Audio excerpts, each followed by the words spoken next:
Hola, hoy les voy a mostrar. Resulta que recién descubrí un experimento mientras estaba tomando una cerveza y mi celular estaba sonando despacito. Descubrí un experimento con mi cortadorito de botella.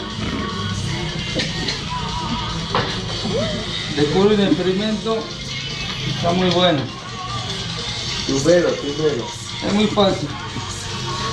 Resulta que había uno con un celular más grande y me dijo que me celular no sirve para acá y que suena muy despacito. Y sin querer agarra, hice eso.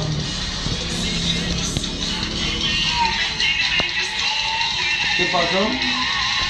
Se amplifica. ¡Ah! Suena más fuerte. Le pongo esto. ¿Qué pasa? Suena más fuerte. Entonces agarré.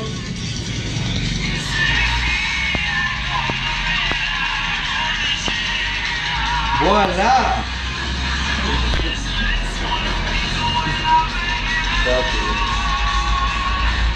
No sé qué pasa, pero suena más fuerte. Pero voy a bajar el volumen.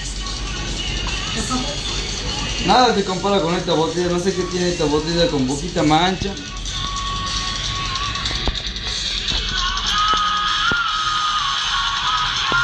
Que tiene más volumen, no sé qué lo tiene. Un descubrimiento que hice cortando botella.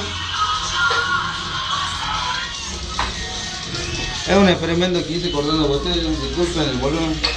No quiere que sea tan fuerte el volumen.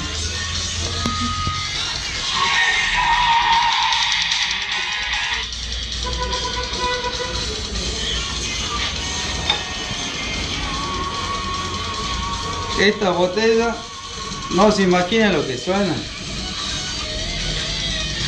Pero eso lo vamos a dejar para otro capítulo. Muchas gracias, eso fue todo.